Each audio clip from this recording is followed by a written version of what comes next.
Welcome back into the Sports Source. This segment brought to you by Phil Cobble Fine Homes and Land. And when you want to move your home, trust the leader in East Tennessee real estate with more than $350 million in properties moved. Properties like this. Look at that Fort Loudon Lake Paradise. 1.5 acres right on the lake. $725,000. Beautiful. Beautiful stuff. Screened in porch there right on the lake. Phil Cobble Fine Homes and Land. PhilCobbleHomes.com to learn more. All right. Mark, we're gonna be a little quick in this segment, so I'm just throw this straight to you. Looks like you're gonna have a coaching switch at Tennessee. It looks like Chris Ogden will be taking over as associate head coach at UNLV. He's just an assistant here.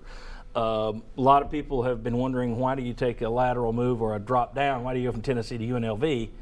It's all in the job title, isn't it? It is. There's a lot of jobs that come open, and oftentimes a coach is going to push the associate head coach. You just see that a lot. And with Coach Lanier here, just hard to move up, and to be able to go be an associate head coach at UNLV gives you an opportunity to move up in the coaching world and get closer to that head coaching job in the region that you're from. And the fact of the matter is, at Tennessee, you've got Rob Lanier, who was brought in as he's the associate head coach.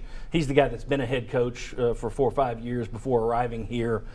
There was just nowhere for Chris Ogden to shoot up the ladder. I thought it was kind of a smart move, too, in that he has always been tied with Barnes, and that's it. And, Rick's, 61 now, so you wonder, it might be a good idea to get some other connections going out there. That's a good point. Good point.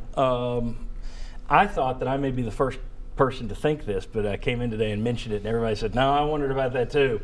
It looks like Ogden leaves. Tennessee's going to bring in a guy named Michael Schwartz, who played for Rick Barnes at Texas. He was on Rick Barnes' staff as a support guy coming up. He has since served at a couple of different schools, but one year he was at Miami with Frank Haith, and this past year he was at Tulsa with Frank Haith. And if you know anything about Frank Haith, you know what he did at Miami, you know what he did at Missouri, and you know this is an NCAA scofflaw. Now, you mix in the fact that Tennessee is a magnet for calamity. All right? Seriously, anybody that comes through those doors, Mark, if I were you, man, I'd have body protection at all times. But once you walk out of there, there's like ghosts that follow you.